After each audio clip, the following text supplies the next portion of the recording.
ओम सजात्म स्वरूप परम गुरु।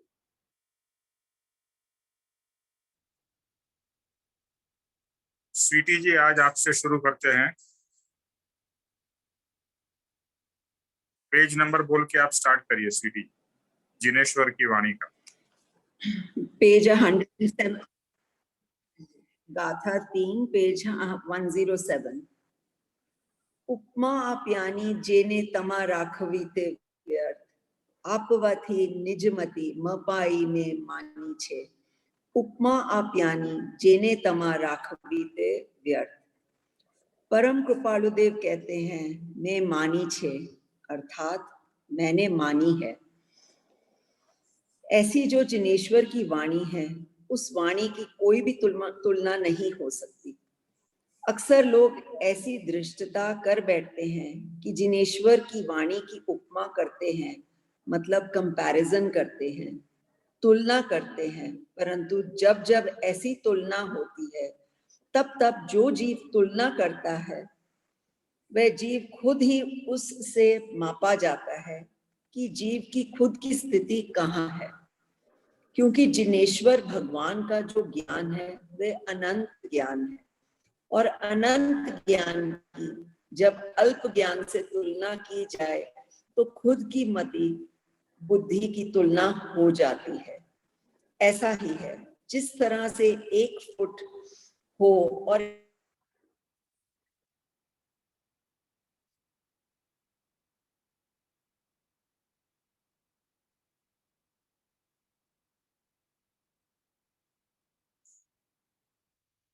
स्वीटी जी,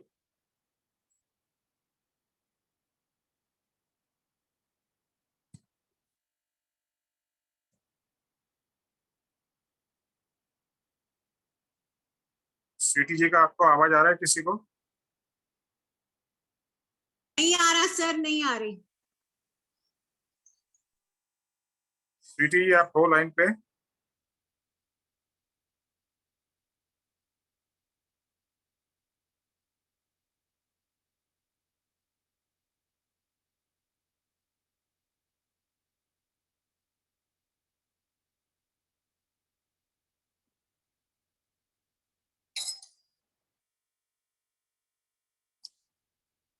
अच्छा ज्योतिष भाई, आप लीजिए।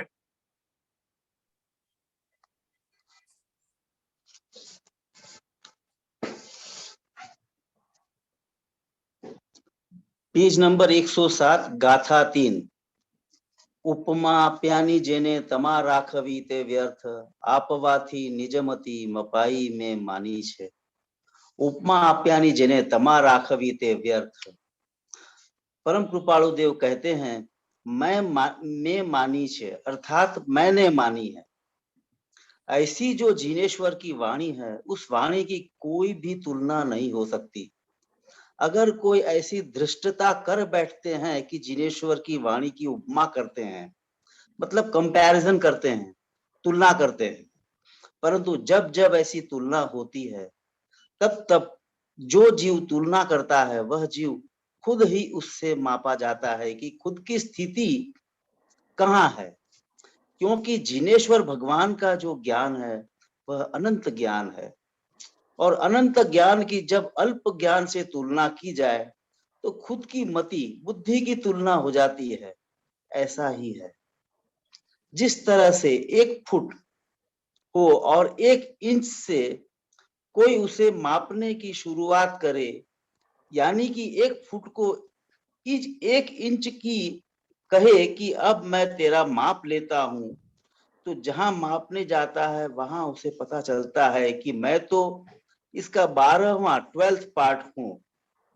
उसी तरह 1 सेंटीमीटर 1 मीटर को मापने जाए तो महसूस होता है कि अरे भगवान, मैं तो इसका 100वां भाग हूं।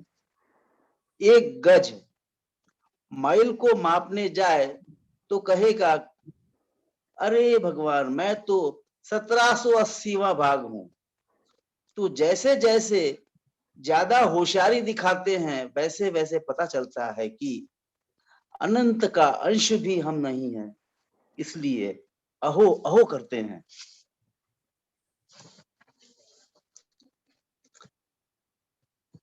यहाँ पर पप्पा जी कृपाणु देव का जो वचन है उसको एक्सप्लेन करते हैं और कहते हैं कि जिनेश्वर की वाणी मतलब जिनेश्वर का ज्ञान तो अनंत अनंत अनंत है, और कोई उसे उपमा देने की का प्रयत्न करे तो ये समझना चाहिए कि उसको कुछ पता ही नहीं है, या उसका ज्ञान बहुत बहुत बहुत बहुत ही अल्प है, ऐसा समझ सकते हैं।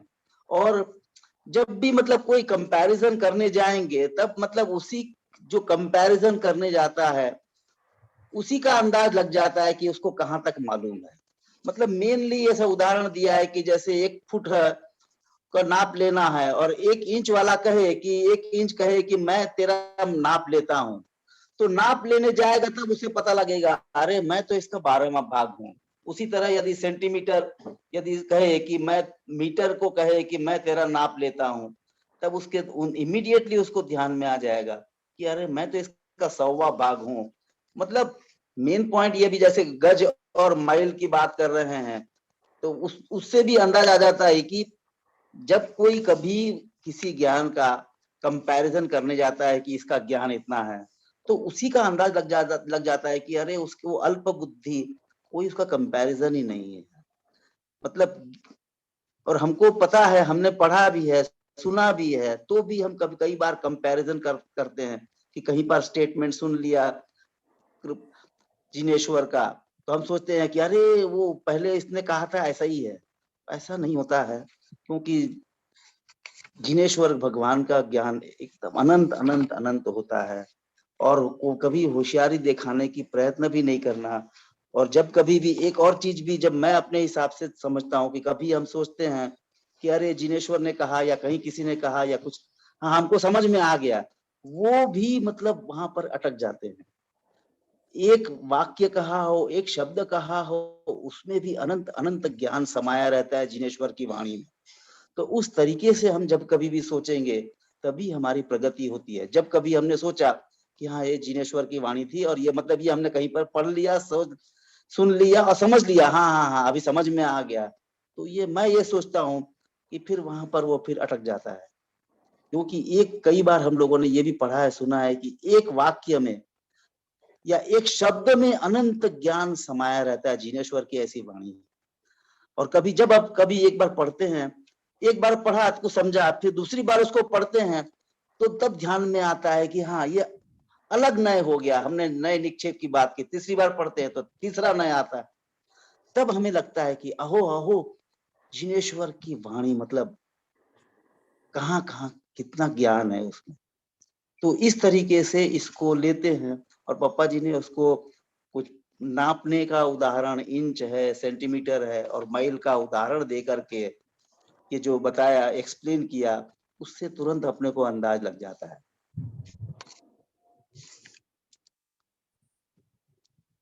ओके निमेश भाई। Yeah, just 1 minute.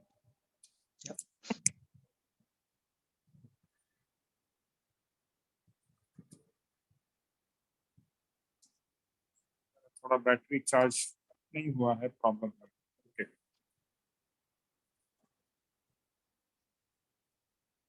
सुरेश भाई आपका वीडियो और माइक बंद कर दीजिए।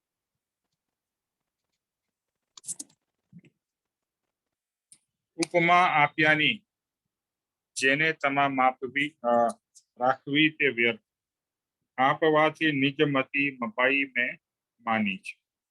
पहले तो इसका मीनिंग समझ लेते हैं। उपमा, उपमा में किसी की हम किसी का एनालिसिस करते हैं, किसी का कंपैरिजन या प्रशंसा, उपमा देते हैं ना, ये सो एंड सो है, ऐसे हैं। तो उपमा आप्यानी यानी जिसकी हम उपमा देने की कोशिश करें जिनेश्वर की वाणी की, तो वो व्यर्थ है। क्यों व्यर्थ है? क्योंकि आपने से यानी उनकी उपमा करने से मेरी मति की तुलना हो जाती है। कि यहाँ पर जैसे ज्योतिष भाई ने बताया कि पप्पा जी ने कहा है कि एक जैसे एक बालक का एग्जाम्पल लेते हैं। एक बालक हो और बालक अगर कोई बड़ी चीज की कंपैरिजन करने की कोशिश करे और बालक को पूछा जाए कि भाई करोड़ कितना होता है, तो वो क्या करेगा, दोनों हाथ फैला के बताए करोड़ मीन्स कितना बड़ा, मतलब उसकी जो अंडरस्टैंडिंग है उस हिसाब से वो करोड़ों या बहुत पैसे वाले की व्याख्या करेगा, क्योंकि उसकी समझ उतनी ही है। तो इस तरह से एक बच्चा जिसको बहुत कम पता है, वो बड़े यानी कि इस तरह की चीज जिसको बारे में उसको पता ज्यादा नहीं है, वो उसकी क्या उपमा करेगा, उसकी क्या व्याख्या करेगा।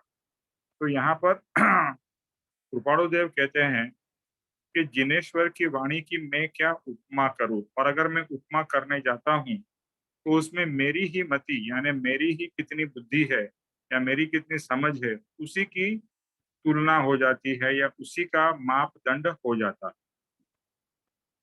सो जिनेश्वर की वाणी की कंपैरिजन करना हमारे जैसे यानी कि अभी जिसकी दशा ही वैसी नहीं है, या कृपाणु देव खुद कह रहे हैं, कौन कह रहे हैं, कृपाणु देव किसकी वाणी की बात कर रहे हैं, जिनेश्वर की। अभी कृपाणु देव जैसे ज्ञानी पुरुष कह रहे हैं कि मैं जिनेश्वर की वाणी की उपमा नहीं कर सकता हूं, तो फिर हमारा क्या क्लास है। सोचने वाली बात। एक कृपाणु देव ने पद लिखा, तो जिनेश्वर भगवान की वाणी या जिनेश्वर भगवान का ज्ञान कितना विशाल होगा, कितना अद्भुत होगा कि स्वयं कृपाणु देव ऐसा लिख रहे हैं। तो हमें भी ये समझना चाहिए कि जो परमात्मा है, भगवान है, उनका जो ज्ञान है वो कितना अद्भुत और विशाल और विशेष होगा। जैसे हम कृपाणु देव के बारे में पढ़ते हैं, उनकी जीवन के बारे में सुनते हैं, उनके अलग अलग प्रसंग या जो भी लाइफ में इवेंट्स हुए हैं, तो वो सुन के हमें कितना मतलब आश्चर्य होता है कि ऐसी उनकी स्थिति थी, ऐसी उनकी दशा थी, ऐसा उनका ज्ञान था, ऐसी उनकी बुद्धि थी, ऐसी उनकी स्मृति थी। आज ही मैं कुछ बात कर रहा था, तो एक डॉक्टर से ध्रुव का कुछ ट्रीटमेंट के लिए हम लोग गए थे, तो वो डॉक्टर बोल रहा था कि आजकल मुझे कुछ ज्यादा याद नहीं रहता, उनकी एज हो रही है, तो बहुत एजेड नहीं है। तभी मुझे ये ख्याल आया कि परम कृपाणु देव की स्मृति इतनी पावरफुल थी कि ये भाव क्या, उनको तो प्रीवियसली सभी भाव या 800-900 भाव का सबकी स्मृति थी। तो उनकी जो स्मृति या यानी कि याददाश्त कितनी पावरफुल होगी। और वो लिखते थे कि एक बार मैं एक चीज जो पढ़ लूं या सुन लूं वो मेरे को हमेशा याद रह जाती थी। तो ये कृपाणु देव की दशा है, और कृपाणु देव से भी उच्च दशा जिनेश्वर भगवान की है। तो उनका ज्ञान, उनकी स्मृति, उनकी विशालता, बुद्धि की जो भी कह लो, आत्मा की जो परम दशा होगी वो कैसी अद्भुत होगी। और अगर वो दशा का वर्णन या कंपैरिजन हम करने जाए हमारे जैसी दशा के लोग, तो उसमें भगवान की तो मैं कुछ कंपैरिजन नहीं कर पाऊंगा, लेकिन उसमें मेरी ही मापदंड हो जाएगा कि मेरे को कितना कम पता है। जैसे आप कोई भी महान चीज के बारे में बोलने जाओ और आपकी वो स्टेटस नहीं हो, या जैसे कहते हैं ना, आपकी मेरी कोई वैसी औकात नहीं हो, तो उसको मैं क्या जैसे कोई डांस का शो हो और डांसर जो हो वो इतना पावरफुल और मंझा हुआ हो, और जज उसके कंपैरिजन में कुछ ज्यादा न हो, तो डांसर क्या, वो जो डांस का जज क्या बोलेगा, मेरी औकात नहीं है आपको जज करने की या आपके बारे में कुछ बताने की। तो ऐसी ही बात यहाँ परम कृपाणु देव हमें समझाना चाहते हैं। और पप्पा जी ने एग्जाम्पल्स दिए हैं कि अगर एक मीटर हो और सेंटीमीटर उसे मापने जाए, तो सेंटीमीटर को पता चलेगा अरे मैं तो मीटर का 100वां भाग हूँ। या फिर इंच का बात किया कि अगर एक फुट को इंच मापने जाए तो 12वां भाग इंच को लगेगा, अरे मैं तो इतना छोटा सा इस फुट का भाग हूँ। तो जब जब ऐसी हम कंपैरिजन करने जाए, या आज की दशा में हम इवन पप्पा जी के ज्ञान के बारे में या उनकी दशा के बारे में भी उपमा देने जाए, तो वो भी हमारे लिए पॉसिबल नहीं, क्योंकि जो ज्ञानी होते हैं उनका ज्ञान कुछ अलग ही लेवल का होता है। और उनसे ऊपर परम कृपाणु देव के ऊपर जिनेश्वर भगवान का ज्ञान, यानी then we can kind of visualize या विचार कर सकते हैं कि भगवान, जब हम कहते हैं सर्वज्ञ, सर्वज्ञ मतलब क्या दशा होगी, वो क्या अद्भुतता होगी, और उनकी वाणी, जो उनके वचन है, उनका जो बोध है, वो कितना पावरफुल और कितना अद्भुत होगा, ये हमें समझ में आता है। और इसके लिए हम कहते हैं कि भाई हम आपकी तो क्या प्रशंसा कर सकते हैं। जैसे कहते हैं ना, सूरज को दिया दिखाना, ये हम कहावत या मुहावरा यूज करते हैं ना कि सूरज को क्या दिया दिखाना, इसकी इतनी रोशनी है, मैं उसको क्या दिखाऊं, उसके बारे में मैं क्या बताऊं। ऐसी ही बात सूरज की हम जैसे व्याख्या करने जाए तो हमारी भी सूरज को बताने की, सिर्फ बोल सकते हैं बहुत प्रकाश है, बहुत ऊर्जा है, बहुत उसमें तापमान है, उससे ज्यादा हम बात नहीं कर सकते। बट वो तो इतना विशाल और अद्भुत पदार्थ है सूर्य, और सूर्य से भी अनंत गुना ज्यादा पावरफुल आत्मा है। और ये आत्मा, जो पवित्र आत्मा, परमात्मा का जो आत्मा है, वो परमात्मा के आत्मा की हम क्या उपमा कर सके, क्या कंपैरिजन कर सके, क्या एनालिसिस कर सके। तो यहाँ पर ये बात रूपाणुदेव और पप्पा जी हमें बता रहे। Okay Sweety ji, now that you are back, next paragraph लीजिए। या सॉरी निमेश भाई, वो मेरे यहाँ कुछ आई थिंक सिग्नल प्रॉब्लम है आज। अच्छा ठीक है। अहो राजचंद्र बाल ख्याल नथी पामताए, जिनेश्वर तणी वाणी जानी तेने जानी छे, गुरु राज तणी वाणी जानी तेने मानी छे।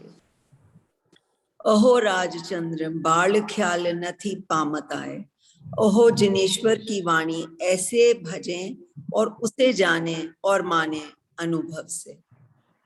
हमने अनंत काल से शास्त्र पढ़ पढ़कर शुष्क ऐसा ज्ञान प्राप्त किया है, लेकिन क्या वह मोक्ष का बलवान कारण बना है, ऐसा विचार जीव को आज तक नहीं आया। जिनेश्वर की वाणी समझने से मुझे 100% मोक्ष मिलेगा और जरूर मिलेगा, ऐसा विश्वास जीव को कभी हुआ नहीं है। विश्वास ना होने का मुख्य कारण ये है कि ईश्वर के स्वरूप को सच्चे अर्थ में जीव ने यानी हमने समझा ही नहीं। ईश्वर को जो ईश्वर का स्वरूप है वह है आत्मा की परम शुद्धता। अगर आत्मा के परम शुद्ध रूप को ईश्वर कहते हैं तो वह आत्मा हमारे पास भी है, भले हाल में अशुद्ध है। हमने बहुत शास्त्र पढ़े हैं और स्वच्छंद से अपने आप से मतलब अपनी मान्यता मानी है। हमने बिना गुरु के हमने जो शास्त्र पढ़े हैं उसको शुष्क ज्ञान ऐसे समझते हैं, क्योंकि गुरु के द्वारा कहा गया शास्त्र और उन्होंने जो समझाया है, जो संतों की वाणी उन्होंने समझाई है, अगर हम उसे मानेंगे और उसे पढ़ेंगे, उनके अनुभव से कहे हुए वचन समझेंगे, तो फिर हम ये कह सकते हैं कि वो शुष्क ज्ञान नहीं होगा, क्योंकि वो अनुभव की वाणी है। जैसे जिनेश्वर की वाणी है, किसी संत ने लिखी है और वो हमें एक सद्गुरु समझा रहे हैं, तो इसमें जो है वो बलवान कारण जो बनेगा कि हमने मोक्ष की यात्रा में हमारे को we are not progressing towards our goal. तो ऐसा अगर शुष्क ज्ञान हमें हो रहा है, हमें बलवान कारण नहीं बन रहा है स्क्रिप्चर्स पढ़ते हुए भी, तो हमारी ये स्थिति बढ़ नहीं रही है, क्योंकि हमने ऐसा दृढ़ निश्चय हमने नहीं किया है कि ये 100% ये जो वाणी है हम पढ़ रहे हैं कि इससे हमें मोक्ष की प्राप्ति होगी। ऐसा विश्वास हमने जीवात्मा ने अभी तक किया नहीं है, और हमने भगवान के सच्चे स्वरूप को अभी तक हमने समझा ही नहीं है, क्योंकि हमें ज्ञान ही नहीं है कि वो परम, वो उत्तम जो स्टेट है ईश्वर की, वो परम शुद्धता की, वो क्या स्टेट है, अभी हमें उसका ज्ञान ही नहीं हुआ है। इसीलिए we are in a state of मतलब हम बड़ी विचलित हमारी दशा है, हमारी स्थिरता नहीं है उसमें, क्योंकि हम उसमें हमें बलवान कारण नहीं बना है, हमारा स्ट्रेंथ उसमें नहीं लगा है कि हम ये समझें कि यही वाणी है जो हमें हमारे गोल तक पहुंचा सकती है। और इसमें ये बता रहे हैं कि ईश्वर के परम शुद्ध रूप को समझना कितना जरूरी है, और वो किसी गुरु के या सदगुरु के कहे हुए वचनों के बगैर हमें अपने आप से तो समझ ही नहीं रह सकता है। It will only remain until the periphery, it will never reach अस, हमारे सोल तक, हमें आत्मा को भी नहीं टच करेगा जब तक हम किसी संत से या किसी गुरु से या किसी सदगुरु से नहीं समझेंगे। Over to you, निमेश भाई। Okay. You can see me okay? हाँ जी, हाँ जी। Okay. Because I have kept the phone in a different angle. इसके लिए मैं check कर रहा हूँ। अहो राज चंद्र बाण ख्याल नथी पामताय। So अहो जिनेश्वर की वाणी एम भजिए और जानिए मानिए अनुभव से। तो पहला तो ये वचन का मैं मीनिंग करता हूँ कि अहो जिनेश्वर की जो वाणी है उसको, उसकी भजना करते हैं, उसकी पूजा करते हैं, उसको जानते हैं और उसको मानते हैं या उसका आनंद लेते हैं अनुभव से। तो ये जो जिनेश्वर की जो वाणी है उसको क्या करना है हमें? तो पहले तो उसकी पूजा करनी। जैसे कोई भी ग्रंथ होता है, सदगुरु होते हैं और भगवान है, उनकी जो वाणी है उसकी भजना करनी है या उसको भजना है, उसकी पूजा अर्चना करनी, क्योंकि वो बहुत ही पवित्र है और कोई भी चीज जो पवित्र हो वो पूजनीय है। तो वह जिनेश्वर की वाणी को हम पूजते हैं, उसकी भजना करते हैं और फिर उनको जानना है। सिर्फ पूजा पाठ करने से ही सब कुछ नहीं हो जाता, उसके बाद में उसको जानना भी जरूरी है। जब तक जानेंगे नहीं तो आगे प्राप्त भी नहीं। इसीलिए काफी बार क्या होता है, सब धर्म में और बहुत सारे धर्म में हमने देखा है कि सिर्फ पूजा और अर्चना में ही एंड हो जाता, यानी कि उससे आगे जीव करता ही नहीं, ये सोचता भी नहीं, उसको लगता है यही सब धर्म है, इतना ही है। नहीं, उसके बाद में इसकी पूजा करनी है, ये सब करना है, उसके बाद में उसको जानना है, उसको समझना है, भगवान की वाणी को समझना है, जानना है, एंड फिर उसको समझते समझते उसका अनुभव करना है। जैसे हम आज्ञा भक्ति में क्या कहते हैं कि जैसा आत्मा परम कृपालु देव ने देखा, जाना, अनुभव किया, वैसा ही मेरा आत्मा शुद्ध सिद्ध समान है। भले मैंने वो जाना नहीं है, पर रोम रोम से मुझे यही मानना है कि परम कृपालु देव ने जैसा आत्मा जाया, देखा, जाना, अनुभव किया, वैसा ही मेरा आत्मा कैसा है, शुद्ध और सिद्ध है। और उसकी मानना है, उसको विश्वास से, मैं श्रद्धा से, और फिर वो श्रद्धा करते करते उसकी प्रतीति होगी आत्मा की प्रतीति।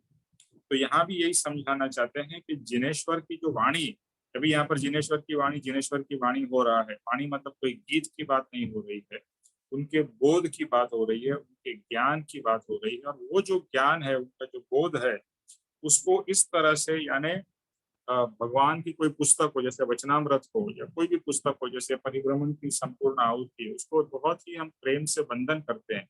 कोई भी पवित्र पुस्तक को जब भी पढ़ते हैं तो उसको वंदन करते हैं, उसकी पूजा करते हैं, उसके बाद में उसको पढ़ना है, सिर्फ पूजा करके रख नहीं देना है। बहुत सी जगह पे देखा जाता है कि जैसे गुरु ग्रंथ साहिब है या कोई बहुत गीता है, उसकी पूजा ही अगर करते रहें, लेकिन उसको अगर हम पढ़ेंगे नहीं तो क्या फायदा, कुछ होगा क्या? कुछ नहीं होगा।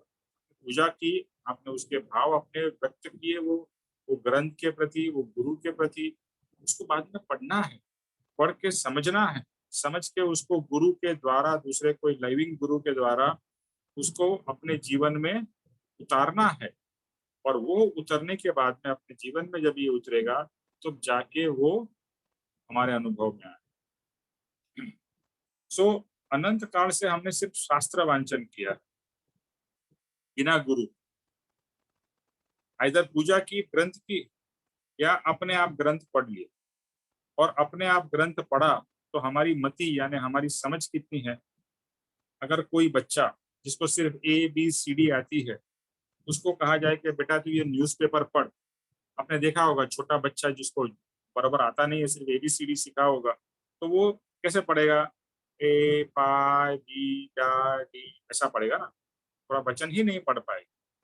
इसी तरह से हम जब भी महान ग्रंथ भगवान के वाणी को पढ़ते हैं या समझने की कोशिश करते हैं, तो हमारी मति इतनी सी है, हमारी समझ इतनी है, और भगवान का ज्ञान जैसे अभी प्रीवियस की बात हुआ इतना विशाल है। उस विशाल ज्ञान के सामने हमारा इतना, और हम अपने ज्ञान से वो ग्रंथ को समझने की कोशिश करें और हमको लगे कि हमें ज्ञान प्राप्त हो गया, वो स्वच्छंद वाला शुष्क ज्ञान हो। शुष्क ज्ञान मतलब उसमें कोई तत्व की पकड़ नहीं हो, सिर्फ शब्द को हम जान लेंगे। शब्द को जानना वो तो एक ऊपर ऊपर से हो गया। जैसे आपको कोई बोला जाए, जैसे बहुत सारे लोग आत्मसिद्धि को पूरा मुख पाठ करके गा लेते हैं। जैसे हमने अभी जिनेश्वर की वाणी का जो पद है वो गा लिए, अनंत अनंत नए नए निक्षेपे व्याख्या नीचे सकल जगत हितकारी, इसी तरह से हमने कर लिया, उसको समझा नहीं, तो उससे क्या फायदा होगा हमारा? हाँ, गाया उतना फायदा है, उतना भाव से किया उतना फायदा है, बट दैट इज ओनली 10% या 20%। बाकी जो है वो तो जब तक हमने कोई सदगुरु के पास से अच्छी तरह से समझ के, जैसे यहाँ पर बताया, उसको फिर समझ के उसको डाइजेस्ट किया, उसको इंटरनलाइज किया, उसको आत्मसात किया, और फिर अपने जीवन में उसका एक्सपीरियंस किया, यानी वो उस तरह से हमें जीना है। अगर मैं गीता पढ़ लूं और गीता के जैसे मैं जीऊँ ही नहीं, जिनेश्वर की वाणी पढ़ लूं और जिनेश्वर का कोई भी बोध के हिसाब से मेरा जीवन में कोई परिवर्तन ही नहीं हो, तो फिर हम क्या कहेंगे? शुष्क ज्ञान। बोलने के लिए तो मैं बहुत बोल सकता हूँ, बट मेरा एक्सपीरियंस, अनुभव जीरो, तो उसको कहते हैं शुष्क ज्ञानी। ये परम कृपाणु देव का डेफिनेशन है कि जो सिर्फ बोल लेता है, मुखपाठ कर लेता है, अंदर कुछ नहीं। तो जब भी हमें समझ में आएगा कि जिनेश्वर की वाणी अगर हम समझेंगे तो 100% हमें मोक्ष मिलेगा। तो इसके लिए इसका इम्पोर्टेंस, वरना हम लोग सोच रहे होंगे कि क्या कब से जिनेश्वर की वाणी इसके पीछे लगे हुए हैं। क्योंकि जिनेश्वर की वाणी जब तक हमारे अंदर में नहीं जाएगी, और अंदर जाएगी तो हमें ये विश्वास होगा कि 100% ये वाणी के अनुरूप अगर मैं मेरा जीवन उसके हिसाब से प्रवर्तन करूंगा तो अवश्य अवश्य मुझे मोक्ष मिलेगा। अभी मैं रिसेंटली पत्रांक नंबर 37 पढ़ रहा था, इतना अद्भुत पत्र है कृपाणु देव का। इट इज सो प्रैक्टिकल कि एक एक शब्द, एक एक वचन ऐसा लग रहा है कि बस इसको घूट के पी जाना है, बार बार उसको पढ़ते उसके अंदर में क्या कहना चाहते हैं। अद्भुत अद्भुत पत्र, एक एक पत्र, एक एक वचन, जिनेश्वर की वाणी वही, कृपाणु देव की भी वाणी वही जिनेश्वर की वाणी, ऐसा भी हम समझ सकते हैं। तो जब तक हम ईश्वर के सच्चे स्वरूप को नहीं समझेंगे, तो ईश्वर का स्वरूप क्या है, जैसे जैसे हम ईश्वर का स्वरूप समझेंगे, सदगुरु का स्वरूप समझेंगे। देखो, आत्मा की प्राप्ति पता है कैसे होगी? आत्मा की प्राप्ति यानी अपने आत्मा की प्राप्ति भगवान के स्वरूप को समझने से होगी। अब तक तो हमने भगवान को सिर्फ मूर्ति रूप में देखा और उनकी पूजा की, लेकिन भगवान का जो अंतरंग स्वरूप है उसे जाना नहीं। जो अंतरंग पवित्र आत्मा स्वरूप है, वो जैसे जैसे हम जानेंगे, पहचानेंगे, चाहे वो भगवान का कहो, सदगुरु का कहो, तो जैसे जैसे हम जितना उनके आत्मा को जानेंगे, उनके स्वरूप को जानेंगे, उतना हमारे स्वरूप का प्रकाश होगा। जो है ना, कि जैसे जैसे सूक्ष्म विचार से मैं गहरा उतरता हूँ, वैसे वैसे आपके तत्वों के चमत्कार मेरे स्वरूप का प्रकाश करते हैं। यानी जैसे मैं भगवान के स्वरूप को अच्छी तरह से जानूंगा, चाहे वो राम का हो, कृष्ण का हो, महावीर का हो, परम कृपाणु देव का हो, या सदगुरु, प्रत्यक्ष सदगुरु, जैसे हमारे केस में कहें कि पप्पा जी का स्वरूप क्या है, आत्मा का स्वरूप, वो जैसे हम जानेंगे तो पाएंगे, और पाएंगे तो अवश्य हमें मोक्ष मिलेगा। तो आत्मा का जो परम शुद्ध स्वरूप जिसे परमात्मा कहते हैं, वो हमारे पास ही है। ये परमात्मा का शुद्ध आत्मा जो है, जैसा बताया ना, परम कृपाणु देव ने जैसा आत्मा देखा जाना अनुभव किया, वैसा ही मेरा आत्मा कैसा है, शुद्ध और सिद्ध समान है। ये हम आज्ञा भक्ति सिर्फ पोपट के जैसे बोलेंगे तो कुछ मतलब नहीं है, बट ये फील हो कि मेरा भी आत्मा जैसे परम कृपाणु देव का आत्मा शुद्ध और सिद्ध, सिद्ध यानी परमात्मा स्वरूप है, वैसा ही मेरा आत्मा। अंदर में तो मेरा आत्मा भी पवित्र है, लेकिन बाहर से गंदा हो चुका है, उसे पवित्र करना, उसे साफ करना। तो यहाँ पर ये पैराग्राफ में ये पूज्य पप्पा जी हमें समझाना चाह रहे हैं। ओके उर्मिल, नेक्स्ट पैराग्राफ लीजिए।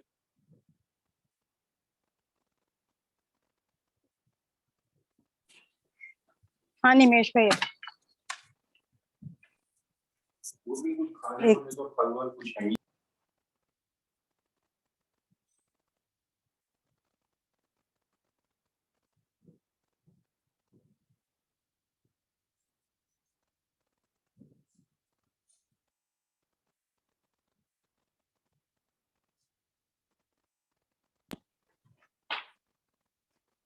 निमेश भाई यहाँ से पढ़ लेना, मैं आत्मा हूँ, हाँ जी, मैं आत्मा हूँ इतना आपका जीव। वीडियो अगर चालू हो सकता है तो वीडियो भी चालू कर दो। ओके निमेश।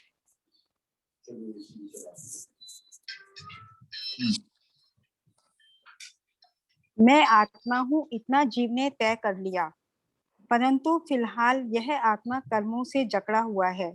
जीव अपने विषय, कषाय और संसार के अंदर राग, द्वेष वगैरह भावों की परिणति में फंसा हुआ है।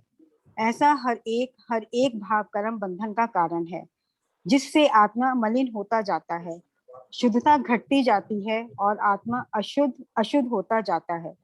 जीव को इतनी समझ लेनी है कि जिस प्रकार से आत्मा की अशुद्धि होती है, उस अशुद्धि को रोककर अपनी आत्मा को शुद्धि की तरफ ले जा सकूं, तो मैं भी ईश्वर बन सकता हूँ।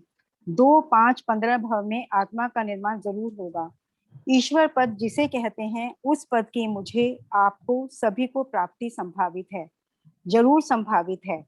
फिर प्रश्न यह आता है कि संभावित है तो किस तरह संभावित है? बस उसका जवाब है जिनेश्वर की वाणी। निमेश भाई यही है जो शुरू से, जब से शायद सत्संग में आया पहले दिन से यही सीखा कि मैं आत्मा हूँ, इसी को समझना है।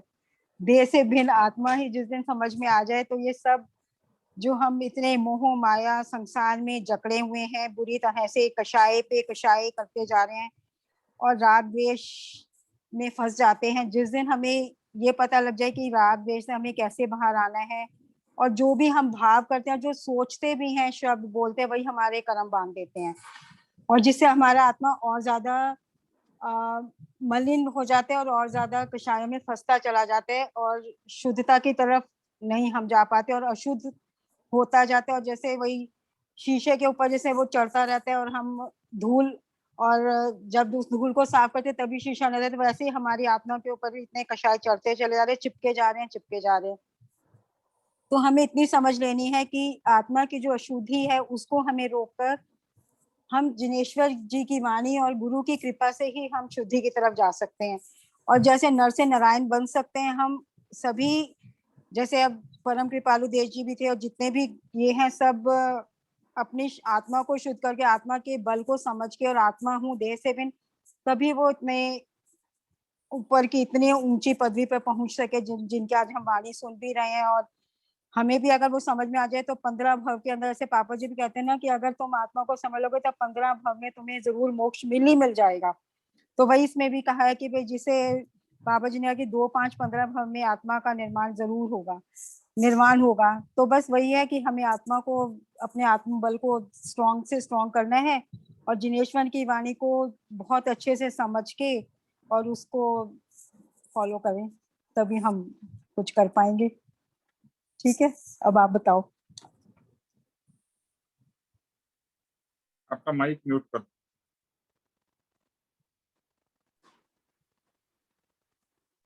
आपका माइक और वीडियो। हाँ, मैं आत्मा हूँ, जैसे उर्मिल ने कहा, सत्संग में आते सबसे पहला जो हमारा ABCD है सत्संग का, वो यही है कि मैं आत्मा हूँ। उर्मिल आपका वीडियो। हाँ, मैं आत्मा हूँ। तो जैसे ऊपर बताया कि परमात्मा का आत्मा परम शुद्ध आत्मा, मैं भी, मेरा आत्मा भी उनके जैसा ही है। तो पहले तो ये बात बहुत ही यहाँ सत्संग में आकर हमें ये रियलाइज किया जाता है कि पहले तो मैं आत्मा हूँ, शरीर नहीं। फर्स्ट रियलाइजेशन हमारे को ये कराया जाता है।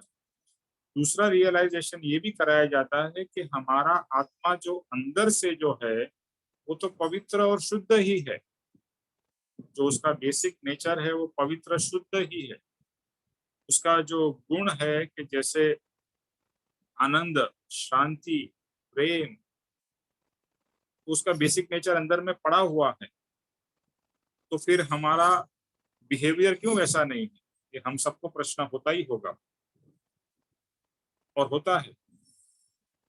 तो उसका जवाब एक ही है कि आज मेरा आत्मा कर्म से मैला हो चुका, और इतना मैला हो चुका है कि जो हमारे बेसिक गुण है, प्रेम, श्रद्धा, आनंद, सुख, वो सब गायब हो चुके हैं। हमारे लाइफ में प्रेम किधर है? द्वेष, घृणा, जलन, यानी नेगेटिविटी से हमारा जीवन भरा हुआ है। ऐसा नहीं लगता है? बहुत नेगेटिविटी से भरा हुआ है हमारा जीवन। तो क्यों ऐसा है? क्योंकि ऐसे कर्म हमने बांध के रखे हुए हैं और अज्ञानता ठूस ठूस के भरी हुई है।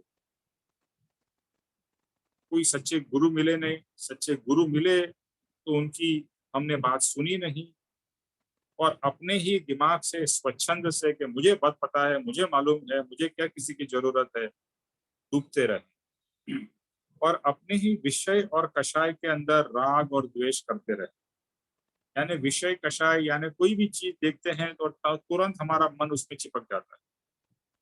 जैसे लेडीज की बात करें, अगर कोई गहना देखा हो, ऑर्नामेंट देखा हो, देखते ही हमारा जीव उस पर चिपक जाएगा, बहुत अच्छा है, और सूक्ष्मता से ये भाव होगा ही, कितना सुंदर है, मेरे पास भी हो तो ये भाव हो जाता है। जैसे मैन फोक होते हैं, पुरुष, उनको कार्स में, गाड़ी में बहुत रस होता है। मर्सिडीज देखी, BMW देखी, देखते ही उसमें विवाह हो जाता है। अरे मेरे पास नहीं है, मेरे पास हो तो, पैसा हो तो मैं आज के आज BMW खरीद लूं। और BMW में भी 7 सीरीज या what ever series is going on. तो वहां पर विषय और फिर कषाय को प्राप्त करने के लिए अगर आपके पास में पैसा ना हो तो हम क्या करेंगे? उल्टे सीधे काम करेंगे, उल्टे सीधे काम करेंगे और इधर से उधर से पैसा इकट्ठा करने की कोशिश करेंगे, जिससे हमारी जो राग वाली चीज, यानी जो बाहर वाला पदार्थ है, उसको हम ग्रहण कर सके। तो इस तरह से हम जिंदगी भर जिंदगी फंसते ही जाते हैं। अगर हम अपनी इस जिंदगी को भी देखें तो इसी में हमारी जिंदगी चली गई। ये पैसे के दौड़ के पीछे लगे हुए और संसार में अपने आप को महान बनाने के लिए, अपना एक स्टेटस दिखाने के लिए लोगों को कि मेरा क्या स्टेटस है, मेरे पास में कहाँ कहाँ की पहचान है। जैसे दिल्ली में हमेशा लोग कहते हैं, पता है मैं कौन हूँ, मेरी कहाँ की पहचान है। तो उसी में अपने आप को गर्व समझते हैं, और ज्यादा पैसा मतलब ज्यादा सुख, इतनी बड़ी गलतफहमी से आदमी या औरत गुजरते हैं। तो इस तरह से हम आत्मा को मलिन कर चुके हैं और मलिन करते जा रहे हैं। मलिन तो है, देखो एक कपड़ा अगर गंदा हो, उस कपड़े को साफ करना है या उसे और गंदा करना है? तो कृपाणु देव ने एक जगह पे बहुत अच्छा लिखा है, मोक्ष माला में ही है, कि अगर एक खून से गंदा कपड़ा, खून लग गया है, आप उसको अगर खून से ही साफ करने जाओगे तो कपड़ा साफ होगा या और गंदा होगा? हमारी ऐसी ही दशा है, गंदा है और गंदा कर रहे हैं अपने आप। तो शुद्धता की तरफ जाना है या अशुद्धता की तरफ जाना है? तो हम अशुद्धता की तरफ और बढ़ते जा रहे हैं। लेकिन अभी एक बहुत अच्छी चीज हो रही है कि हमें समझ में आ रहा है कि मैं शुद्धता की तरफ जा रहा हूँ, और जैसे ही समझ आती है तो अपने आप अपने आप को रोकने का प्रयास शुरू होता है। रुकता है कि नहीं रुकता, ये आपकी दशा के ऊपर है, लेकिन रोकने का प्रयास तो शुरू हो जाता है कि मुझे अशुद्धता की तरफ नहीं जाना है, अशुद्धता मुझे स्टॉप करनी है और मुझे आत्मा को शुद्धता की तरफ ले जाना है। जैसे खून वाला कपड़ा हो तो मुझे खून से नहीं धोना है, मुझे पानी से धोना है, साबुन से धोना है, कि ये खून के भी दाग निकल जाए, क्योंकि कपड़ा एक बार सब दाग निकाल दो तो कपड़ा तो पवित्र ही है। इस तरह से आत्मा के ऊपर में जितने भी दाग लगे हुए हैं, कर्मों के दाग है, उसे मुझे पानी से, यानी यहाँ पर पानी किसे कहेंगे कि ज्ञानी की वाणी से, जिनेश्वर की वाणी से उसे धोना है। सो मैं भी ईश्वर हो सकता हूँ, यहाँ पर कॉन्फिडेंस आता है इस सत्संग में आके ही। वरना आज तक तो ऐसे सोचते थे कि मैं यहाँ जिंदगी भर और भवो भव तक यही दशा में रहूंगा, और भगवान की कोई उच्च दशा है, इधर आकाश में है भगवान, वो तो वहीं रहेंगे और मैं नीचे का नीचे ही रहूंगा। यहाँ आके ये समझ में आया कि तू भी आत्मा है, पहली बात तो, और तू भी पवित्र हो सकता है, भले आज अपवित्र है। जैसे आप बाहर जाके आए हो, कोई कोई गेम्स खेल के आए हो, और जैसे पूरा कूड़ा करकट मिट्टी सब कुछ लगा हुआ है, गंदे हो गए हैं हम लोग, तो हमें ये पता है ना, भले मैं कितना भी गंदा हूं, मैं घर पे जाके अच्छी तरह से स्नान करूंगा, फिर से साफ हो जाऊंगा। ये हमारे को कॉन्फिडेंस आता है ना। तो इसी तरह का कॉन्फिडेंस यहाँ हमें आना है कि मैं कितना भी अपवित्र क्यों नहीं हूं, लेकिन ज्ञानी या जिनेश्वर की वाणी से मैं अवश्य पवित्र हो सकूंगा, और वो वाणी मुझे मेरे सदगुरु द्वारा ग्रहण करनी है, या उनके बताए हुए मार्गदर्शन के अनुसार ग्रहण करनी है, अपने स्वच्छंद से नहीं। तो ये जो निर्वाण का पद है या ईश्वर पद की मुझे प्राप्ति हो सके, ये कॉन्फिडेंस बहुत जरूरी है।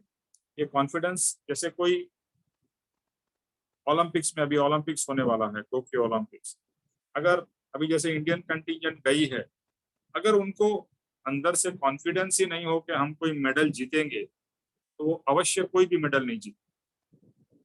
दो चीज की जरूरत है, एक तो कॉन्फिडेंस की जरूरत है और दूसरी तैयारी की, यानी जिसका हम कहेंगे पुरुषार्थ। आप सिर्फ कॉन्फिडेंस हो और पुरुषार्थ इल्ले तो कुछ नहीं मिलेगा। तो पुरुषार्थ यानी तैयारी बहुत जोरदार करनी है, पुरुषार्थ भी चाहिए, और दूसरा कॉन्फिडेंस या विश्वास चाहिए कि मैं अवश्य परमात्मा बन सकता हूँ, और उसके लिए जो भी पुरुषार्थ करना है मैं अवश्य करूंगा।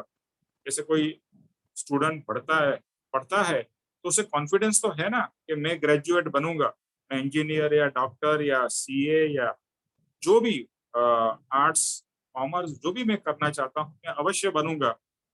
कॉन्फिडेंस है, but confidence itself is not enough, उसके लिए फिर उसको पढ़ना है और उसका पुरुषार्थ करना है। तो इसी तरह से जो पुरुषार्थ करना है वो इस मार्ग में भी करना ही है, बट अंदर से कॉन्फिडेंस भी जरूरी है, क्योंकि कॉन्फिडेंस नहीं होगा तो कॉन्फिडेंस आएगा कहाँ से? कॉन्फिडेंस हमको ज्ञानी के पास से आएगा। ज्ञानी हमें बताते हैं कि तू भी पवित्र ईश्वर की तरफ बन सकता है, तेरे अंदर भी पवित्र आत्मा है, तू भी परमात्मा स्वरूप है, तेरे अंदर भी, जैसे सब ज्ञानी ने क्या कहा है, तेरे अंदर ही भगवान है। सो मेरे अंदर भगवान कौन है?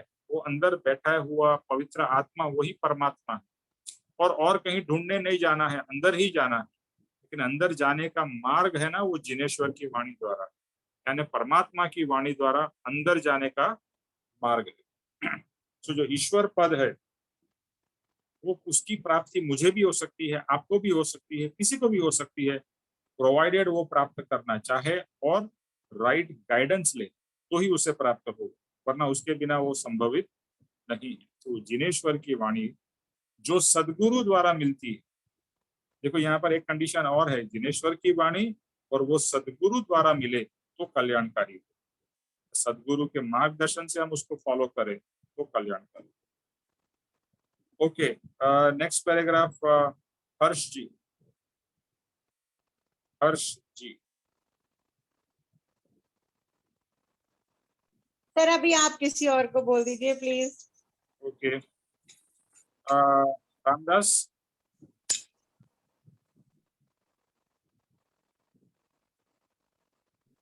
हाँ मैं जय सूत्रदेव, नेट का प्रॉब्लम इसलिए वीडियो नहीं चल चलो, कनेक्शन आता है। हाँ। मोक्ष मार्ग के जो भी रहस्य है, मीन्स सीक्रेट, टॉप सीक्रेट है, वे सब जिनेश्वर भगवान ने अपने वाणी में कहे। एक साधारण मनुष्य भी समझ सके, इसलिए अनंत वेद से यह वाणी कही है कि कोई भी व्यक्ति यदि निश्चित करे तो ईश्वर की वाणी स्वयं अपनी रीति से बराबर समझ सकता है। शास्त्र का ज्ञान हो तो भी और ना हो तो भी समझ सकता है, मगर ज्ञानेश्वर की वाणी का इतना ज्यादा महत्व है, इसका जीव को कभी भी ख्याल नहीं आता है। भवसागर तारिणी ऐसे शब्द बोलता ही रहता है, परंतु इस भवसागर में मैं कहाँ डूबा हूँ, ऐसा विचार जो जीव न करे तो पार उतरने का विचार भी कहां से आए। मोह तारिणी ऐसा कहता है, मगर जीव सामने से जाकर मोह को पकड़ता है, और यह मोह जो संसार का मुख्य निमित्त कारण है, वह टूटे तो भी कल्याण का कारण बने, ऐसी समझ भी कहाँ है। मोक्षचारिणी कहते हैं तो मोक्ष की और ले जाए, ऐसी यह वाणी है।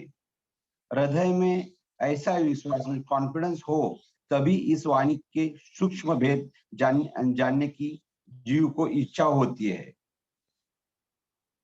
ऐसी जब इच्छा हो तब सच्चे अर्थ में पहली सीढ़ी मैं आत्मा हूँ, दूसरी सीढ़ी ईश्वर यह आत्मा का शुद्ध स्वरूप है, और तीसरी सीढ़ी पर आज हम जो भी है, जिस कर्म से जकड़े हुए हैं, उन कर्म से किस तरह मुक्त हो अथवा उन कर्मों की निर्जरा किस तरह करे, इस विषय पर विचार होता है। शास्त्रों में अनेक अलग अलग रीत बताई है। इस रीत से निर्जरा होती है, इस रीत से निर्जरा होती है, परंतु सच में निर्जरा होती ही नहीं।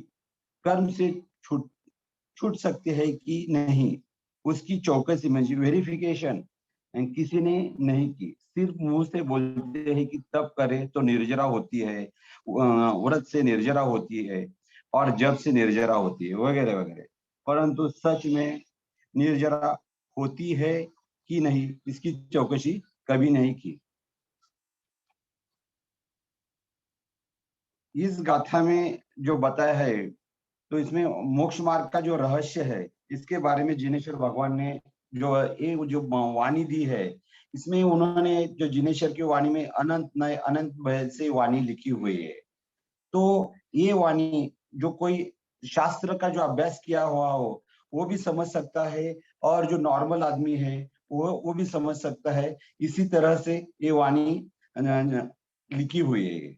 मगर जिनेश्वर का वाणी का ज्यादा महत्व इससे भी आगे है कि उसके अंदर जो भी कई शब्द लिखे हैं कि भवसागर तारिणी, तो ये क्या खाली अपन बोलते रहते, पण अपन उसके बारे में सोचते नहीं है कि ये भवसागर अपन डूबा क्यों है। ये भवसागर में अपन डूबने का कारण ये अपना मोह माया यही है कि ये संसार के में अपना जीव जो जकड़ा हुआ है, और उसकी वजह से संसार ही मुख्य कारण है कि वो उसमें अपन अटक के पड़े हैं, और उसकी वजह से अपन का वो कल्याण नहीं हो रहा है। अपना जो आत्मा है वो उसमें अटक के पड़ा है, इसकी वजह से वो आगे प्रोग्रेस नहीं कर रहा है कि मोक्ष मार्ग के लिए।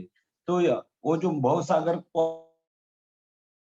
अपने को पार करने का है, तो ये वाणी को हृदय से विश्वास करके इस वाणी का सूक्ष्म भेद जानने का जीव ने इच्छा करनी चाहिए, तभी वो जीव इस भवसागर से आगे निकल जाएगा। तो इसकी जो पहली सीढ़ी है कि वो सबसे पहले समझ में आना चाहिए कि मैं आत्मा हूँ।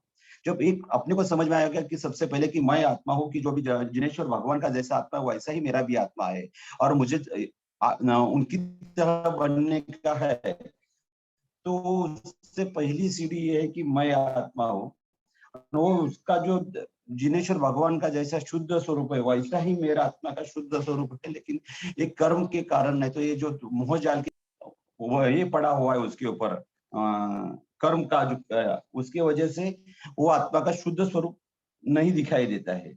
तो वो जो दूसरी सीढ़ी है कि मेरा आत्मा ये शुद्ध स्वरूप आत्मा है जैसा जिनेश्वर भगवान का है। और तीसरी सीढ़ी है कि आज हम एक कर्म में क्यों अटक के पड़े हैं, कर्म से बाहर क्यों नहीं निकलते हैं, एक कर्म के जंजाल में क्यों फंसे हुए हैं। तो एक कर्म से फंसने निकलने के लिए शास्त्र में बहुत सारे अलग अलग रीत से निर्जरा कैसी की जाए उसके बारे में बताया है कि कोई तप करो या पूजा अर्चा करो, ये करो, पर उसका कोई वेरिफिकेशन ना, तो उसका कोई लिमिट नहीं, तो कैसा कही कीजिए कि मैंने कोई उपवास किया ना, तो ये तप किया तो उसके बाद मेरे इतने कर्म छूट गए, ये के तो उसके बारे में अपन ये नहीं कर सकते, वेरिफिकेशन नहीं कर सकते। तो वो उसके बारे में अपने को सोचना पड़ेगा कि मैं मेरा सबसे पहला मैं आत्मा हूँ, और ये जब पहली सीढ़ी तय हो जाए, उसके बाद वो आत्मा का शुद्ध स्वरूप ये करने के लिए अपने को जो कर्म से छुटकारा पाने के लिए अपने जो विचार है वो बदलने पड़ेंगे। तो ये सब जिनेश्वर की वाणी में बताया है। ये सब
અવાજ નથી આવતો.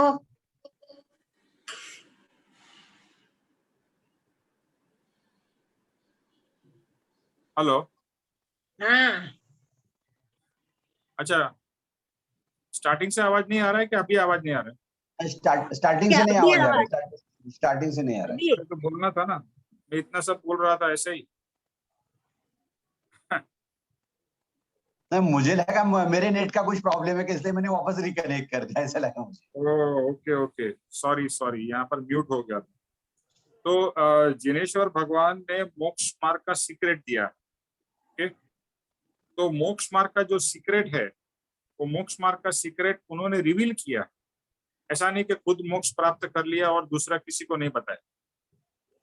जैसे मैं एग्जांपल दे रहा था कि जो कोई हुनर का काम करते हैं, आर्टिजन्स होते हैं ना, आर्टिस्ट वगैरह कुछ होते हैं, जैसे कुछ पीढ़ी दर पीढ़ी कुछ स्पेशल आर्ट का फॉर्म होता है जो ट्रेडिशनल होता है, वो लोग और किसी को अपने कम्युनिटी या अपने बच्चे के सिवाय किसी को सिखाते नहीं है, क्योंकि वो सीक्रेट रिवील हो गया तो दूसरे सभी लोग जान जाएंगे, तो उनको वैसा फिर कामकाज नहीं मिलेगा।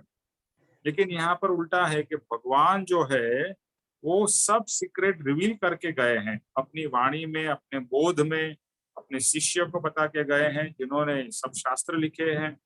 सब हर एक भगवान ने सीक्रेट तो बताए हैं, ऐसा नहीं है कि उन्होंने सीक्रेट नहीं बताए, लेकिन वो सीक्रेट को समझने की हमारे में समझ नहीं, इसीलिए सदगुरु की जरूरत।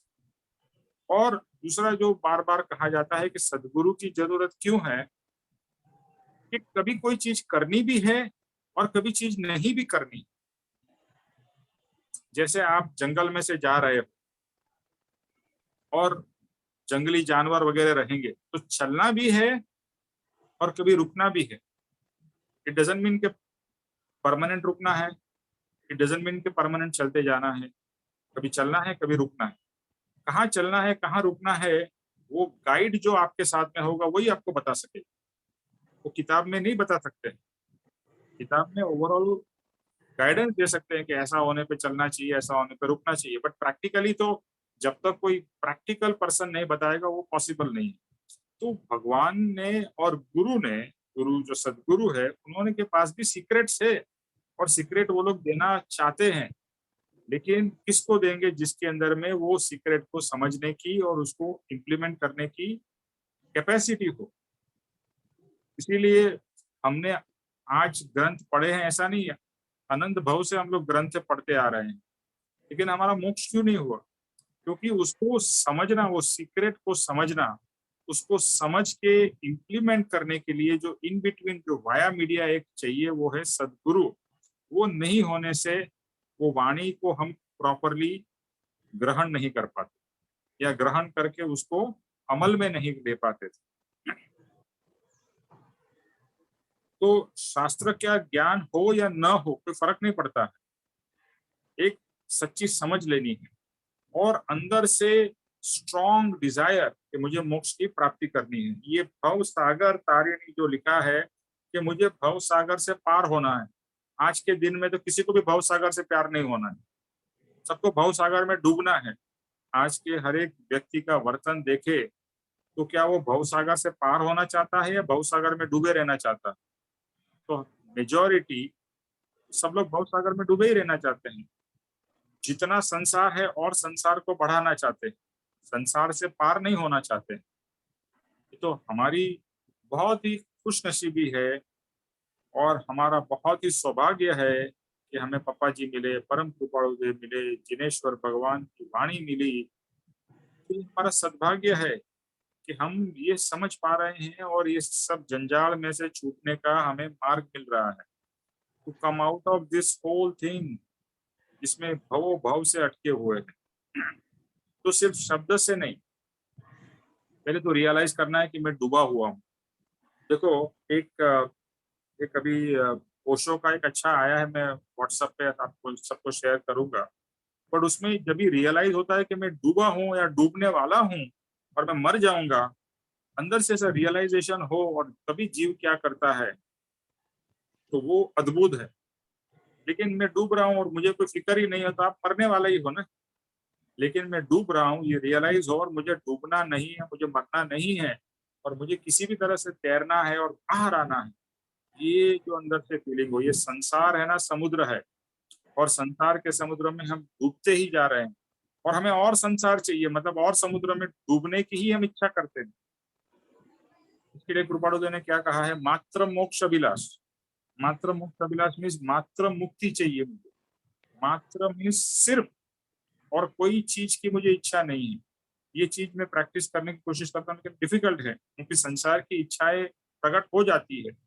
तभी ये ज्ञानी का वचन याद आता है कि मात्र मोक्ष अभिलाष, और कोई इच्छा नहीं, कोई बिजनेस की नहीं, परिवार की नहीं, इसकी नहीं, सब इच्छाएं होंगी, उसमें से पार होना है, इच्छाएं को कट करना। 3 स्टेप पापा जी ने बताए हैं। पहला तो मैं आत्मा हूँ, दूसरे स्टेप में कि ईश्वर वह आत्मा का शुद्ध स्वरूप है, और तीसरा जो लिखा है कि आज जो भी कुछ है वो कर्म से मैं घिरा हुआ हूँ, कर्म से मैला हो चुका हूँ और इस कर्म रस से किस तरह से मैं उसको निकाल के बाहर फेंकूं और निर्जरा कर सकूं। पहले मैं आत्मा हूँ, दूसरा मैं परमात्मा बन सकता हूँ, आत्मा का शुद्ध स्वरूप है, जैसा मोक्ष में आता है ना, मोक्ष है और मोक्ष का उपाय है, दोनों जरूरी है। मोक्ष है लेकिन मोक्ष का उपाय ही नहीं हो तो मोक्ष मिलेगा नहीं। तो मैं आत्मा हूँ और मैं परम शुद्ध स्वरूप बन सकता हूँ, लेकिन आज के दिन में मैला हूँ, अपवित्र हूँ, मुझे पवित्र होना। तो पवित्र यानी कि कर्म की निर्जरा करनी है। कर्म की निर्जरा मतलब कर्म से मुक्त होना है और नए कर्म नहीं बांधने हैं। तो निर्जरा मीन्स पुराने कर्म उदय में आए और वो अपने आप फल देके या चले जाए और नए कर्म का बंधन न हो। निर्जरा मीन्स पुराने कर्म से मुक्त होना। तो निर्जरा के बारे में भी बहुत सारी गलतफहमी है। जैसे जो भी जैन कुल के लोग होंगे वो लोग बोलेंगे तप करो तप करो, तो उसी से निर्जरा होगी। तप यानी कि शरीर का तप करो, उपवास करो, ये शरीर को मतलब कष्ट दो इनडायरेक्टली। वैसा ही हिंदू धर्म के दूसरे जगह पे भी है, या कहेंगे यज्ञ करो, यज्ञ करने से आपको मोक्ष मिल जाएगा। तो ये सब तो बाह्य फिजिकल चीज है, के द्वारा आत्मा के अंदर में जाना है, व्रत करके आत्मा में जाना है, यज्ञ करके आत्मा में जाना है। वो भूल जाते हैं, सिर्फ यज्ञ करते हैं या पूजा पाठ करते हैं या व्रत करते हैं, फिर शुरुआत होती है लेकिन वो एंड नहीं है, वो स्टार्ट है। वो स्टार्ट होके अंदर जाना है। जैसे मैंने खाना लिया और यहाँ तक लिया लेकिन मैं खाऊंगा नहीं, और उसको पचाऊंगा नहीं तो क्या फायदा है? मैंने खाना कितनी बार भी लिया और यहाँ तक लेके यहाँ तक मैंने छोड़ दिया। वैसा है, आज तक हमने खाना यहाँ तक लिया लेकिन अंदर भी नहीं लिया अपने शरीर में, और उसको अंदर में पचाया भी नहीं। इसके लिए भूखे के भूखे रहे, या आत्मा को अभी तक आत्मा हमारा स्ट्रांग नहीं हुआ, क्योंकि आत्मा को पोषण नहीं दिया। जो पोषण देना चाहिए जिससे आत्मा स्ट्रांग हो, वो है सत्संग, सदगुरु, स्वाध्याय। अभी आप देखो कितने लोग सत्संग में रेगुलर आते हैं। आपको क्या सीरियसनेस है सत्संग की कि कुछ भी हो जाए मुझे सत्संग मिस नहीं करना है? सत्संग से ही मेरा आत्मा स्ट्रांग होगा, सदगुरु से, सदगुरु के समागम से मुझे आत्मा पवित्र होने का मार्ग मिलेगा, सदगुरु से मेरा प्रोग्रेस फास्ट होगा। कितनी सदगुरु को मिलने की तीव्र झंखना है, और कितना समय हम स्वाध्याय करते हैं। स्वाध्याय मतलब अपने आप अध्ययन करना, स्व अध्याय, स्वाध्याय।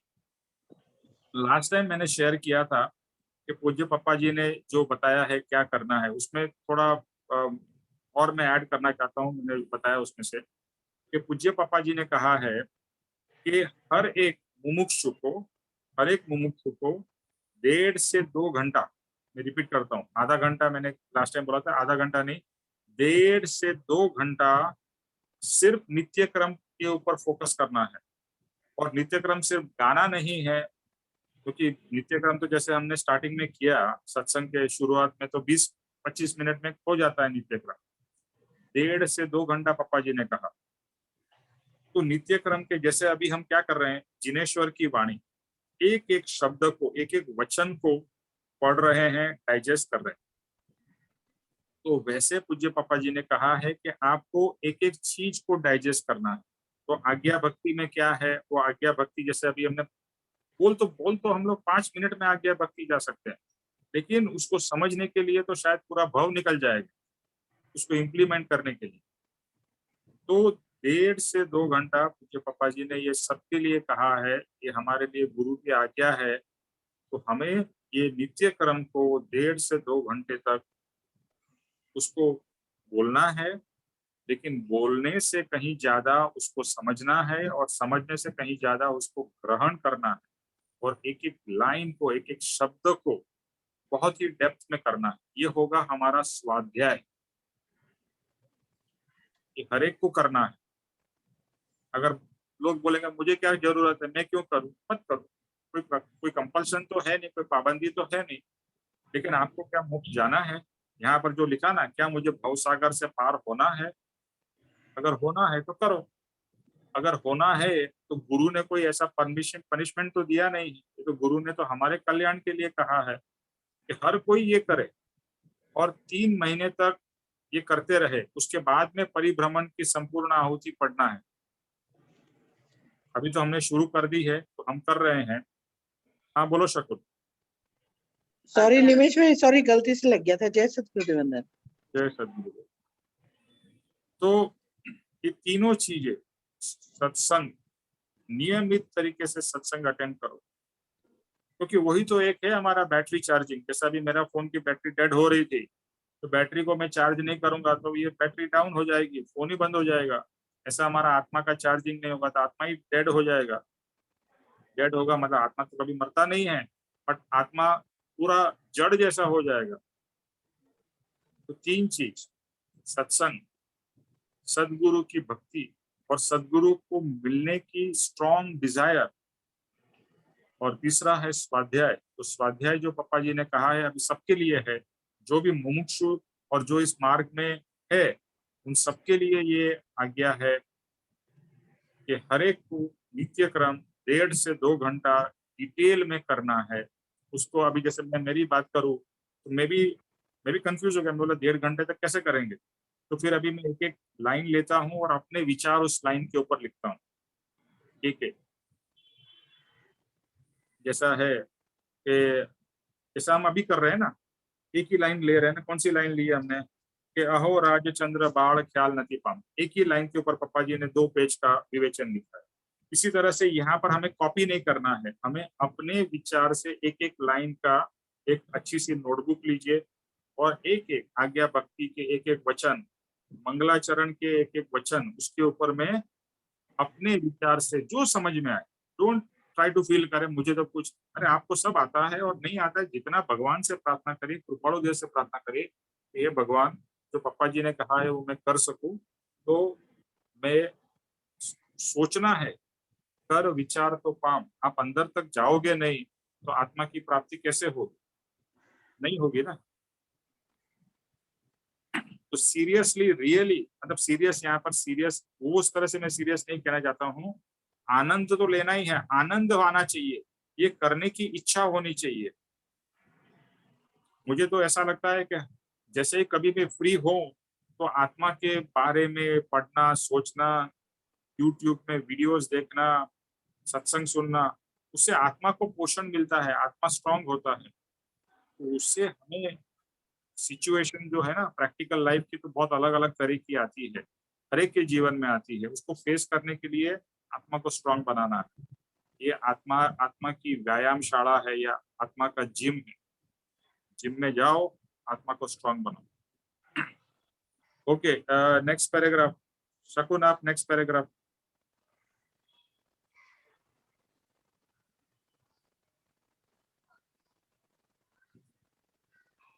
हेलो,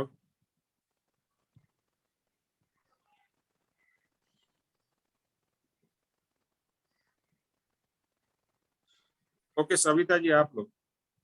मैं हूँ।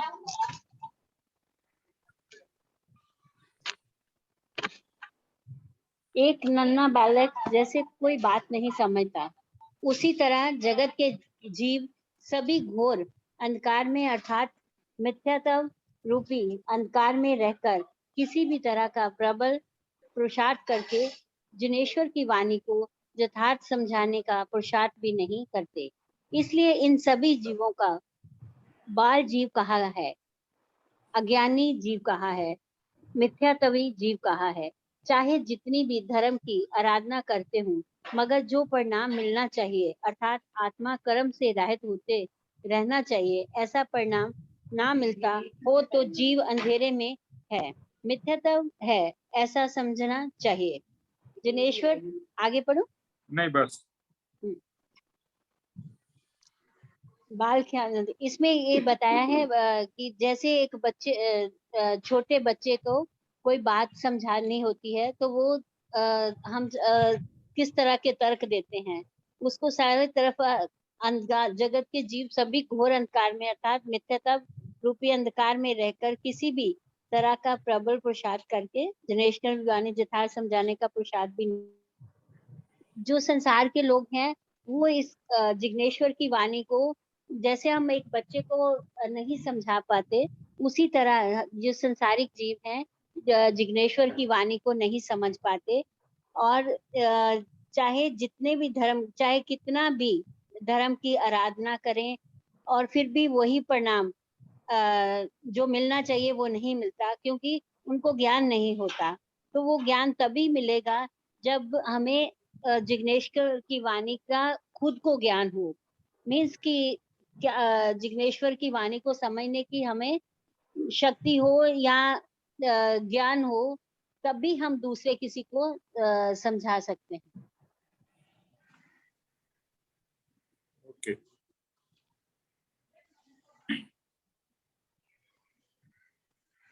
तो यहाँ पापा जी कहते हैं कि जैसे एक बालक होता है, तो उसको, एक छोटा बालक की बात हो रही है, उसे तो कुछ ज्यादा पता नहीं होता है ना। इसी तरह से ये जो संसार के जीव हैं, ये घोर अंधकार में जी रहे हैं, यानी हम भी इस मार्ग में आने से पहले घोर अंधकार में जी रहे थे।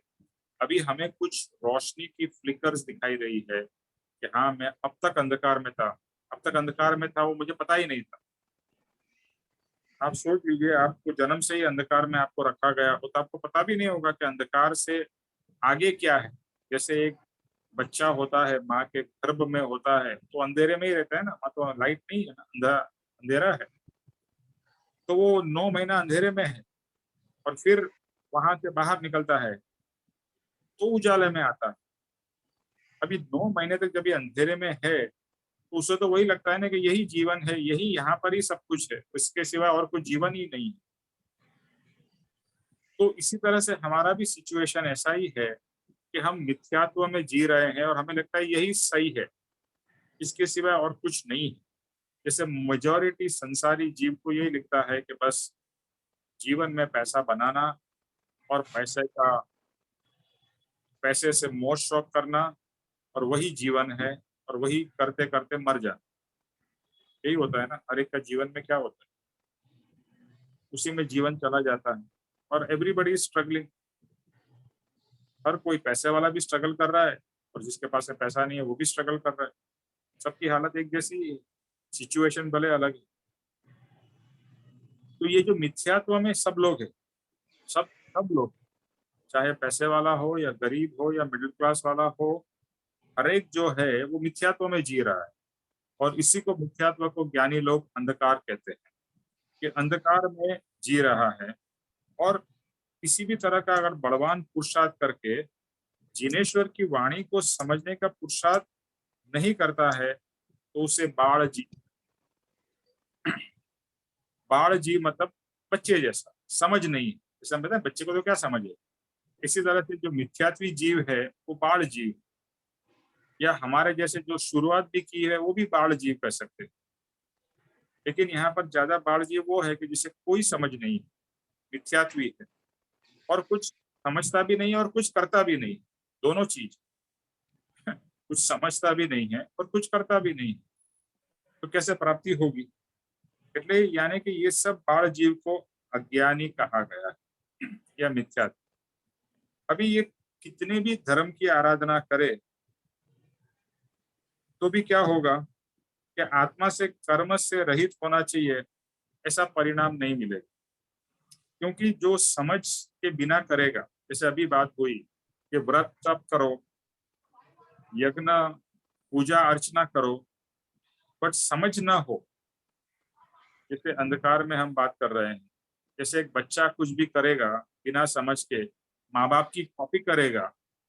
जैसे अभी मैं हाँ सैटरडे को ही एक एग्जांपल था कि मेरे कजिन सिस्टर के वहाँ गया था, उनके वहाँ पर पूजा थी।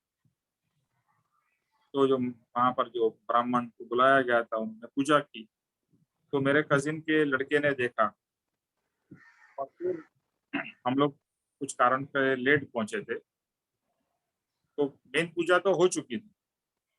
तो उसका छोटा 6 साल का, उसने उसने देख लिया सब महाराज ने किस तरह से पूजा कराई, तो बोलता है चलो मैं आपको पूजा कराता हूँ। और उसने जैसे यहाँ पर फूल लगाओ, यहाँ पर पानी का अर्पण करो, यहाँ पर चावल अर्पण करो, चावल रखो, पीला करो, वो सब करने को वो सब हमको करा रहा था। लेकिन क्या वो जो पूजा करा रहा था या उसकी जो पूजा की समझ थी और जो ब्राह्मण की समझ, क्या वो सेम हो सकती थी? नहीं, ये तो सिर्फ कॉपी कर रहा था जो देखा है। इसी तरह से हमने भी आज तक सिर्फ देखा देखी करके कॉपी की। हाँ, कृपाणु देव ने हमें एक चीज बहुत अच्छी तरह समझाई, क्या क्या आप कर रहे हो, क्यों कर रहे हो, ये सबसे पहले आपको जानना चाहिए। और इससे मुझे क्या फल मिलेगा वो भी जानना बहुत जरूरी है। और किस तरह से राइट प्रोसेस क्या है वो भी जानना जरूरी है।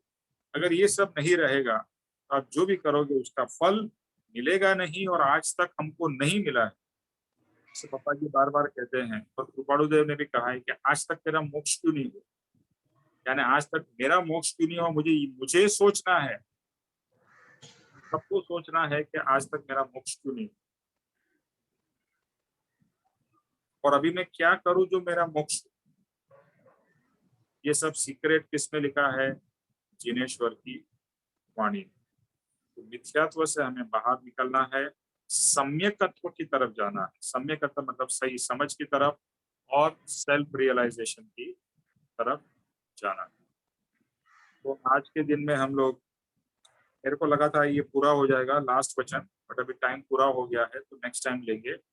और नेक्स्ट टाइम ये लास्ट वचन भी लेंगे, और आगे फिर हे प्रभु जो फेमस सदगुरु भक्ति रहस्य वो शुरू होगा। तो वापस मैं एक ही चीज रिपीट करता हूँ कि जो पूज्य पापा जी ने हम सबको आज्ञा दी है, भावपूर्वक, not not like punishment. Punishment के जैसा करोगे तो आप कुछ भी पाओगे। भगवान की या गुरु की आज्ञा मिलना बहुत बड़ा प्रसाद है। हम प्रसाद खाते हैं ना, वो तो फिजिकल प्रसाद है, खाने का प्रसाद है। गुरु की आज्ञा मिलना सबसे बड़ा प्रसाद, और वो प्रसाद को आत्मा में ग्रहण करना, आत्म कल्याण के लिए उन्होंने बताया। बहुत ही एक कलकत्ता की लड़की है, अभी तो उसकी शादी भी हो गई, उसने इतना ब्यूटीफुल सत्संग लिया था आज्ञा का महत्व, और पापा जी ने जो हमें बताया उसका हमें क्या करना है।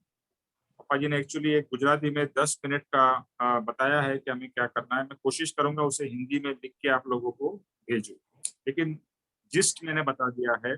उसमें आज्ञा भक्ति है, मंगलाचरण है, जिनेश्वर की वाणी नहीं बताया, उन्होंने बोला नहीं है, आप कर सकते हो, बट पापा जी ने क्या बोला है, आज्ञा भक्ति, मंगलाचरण, सदगुरु भक्ति रहस्य यानी हे प्रभु, यम नियम और क्षमा, 5 चीज डिटेल में करना है। और पहले अपने ही हिसाब से उसके ऊपर में चिंतन मनन करना है। और उन्होंने बोला है कि 3 महीने के बाद में ये जो बुक है परिभ्रमण की संपूर्ण आहुति पढ़ना है। अभी हम तो कंटिन्यूएशन में चालू है, इसके लिए चालू रखेंगे, लेकिन आप सब अपने स्वाध्याय के लिए विदाउट रेफरिंग द बुक चिंतन मनन करके करो। ओके, तो अभी हम ये स्वरूप करेंगे। शकुन,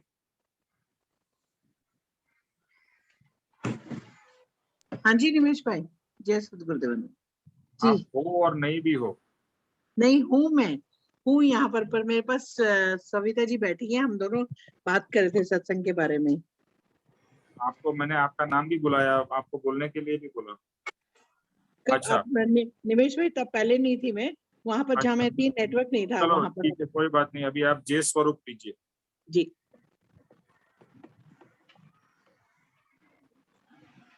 जेह स्वरूप समझा बिना पाम्यो दुख अनंत, समझाव्यो ते पद नमो श्री सद्गुरु भगवन। परम पुरुष प्रभु सद्गुरु, परम ज्ञान सुख धाम, जेने आप्यो भान दे, तेने सदा प्रणाम। देह शतां जेने दशा, भरते देहाती, ते ज्ञानी न चरण माम वंदन अग्नि, ते ज्ञानी न चरण माम वंदन अग्नि। हे परम कृपालु देव, जन्म जरा मरण आदि सर्व दुखों का अत्यंत करने वाले विराट पुरुष का मूल मार्ग आप श्रीमान ने अनंत कृपा करके मुझे दिया। उस अनंत उपकार का प्रत्युपकार करने में मैं सर्वथा असमर्थ हूँ।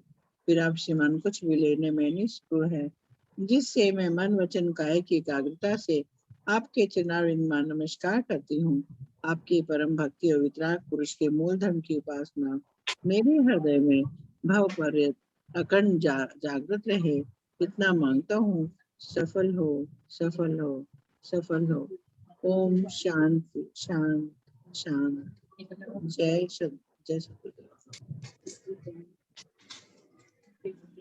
त्रिलोक के नाथ की जय हो, जय हो, परम कृपाणु देव की, जय हो, जय हो, सदगुरु देव की, जय हो, जय जय हो, हो, आज के आनंद की, जय हो, जय हो, सर्व मुमुक्षुओं के परमार्थ पुरुषार्थ और भक्ति की कल्याण जय हो, हो, जय जय हो। हो। विजय हो, सबका कल्याण हो, सबका कल्याण हो। थैंक यू थैंक यू निमेश भाई, भाई, थैंक यू निमेश भाई। जय श्री थैंक सतगुरुदेव यू, अवतार। Sorry for joining so let. आपको तो थैंक यू निमेश भाई। नहीं नेटवर्क नहीं था। इनको फाइन लगाओ, फाइन। अलग से मैं आपसे बात करता हूँ। support. ठीक, ओके ओके। जोर से डांट लगाइएगा निमेश भाई। एकदम मेरे हाथ पहुंचते हैं ना तो मैं उनके कान भी खींच लेता था। आप you give me आज्ञा, मैं कर दूंगी। I'll do the needful. Yeah, please do it. Properly बिल्कुल, करना। आप हमारे हाथ आपके साथ हैं। हाँ तो आप करो ना सविता। चलो, Thank you निमेश भाई। ये तो अभी आई है, मैं तो अकेली थी सत्संग में। नहीं नहीं, मेरे पास नेटवर्क नहीं पकड़ रहा था जहाँ पर मैं चलो, थी। कोई बात नहीं, बाद में बात करते हैं। Okay okay, Thank you Nimesh भाई। Okay bye. जय थैंक यू, सद्गुरुदेव। बाय। जय सद्गुरुदेव। जय सद्गुरुदेव। जय सद्गुरुदेव। जय सद्गुरुदेव।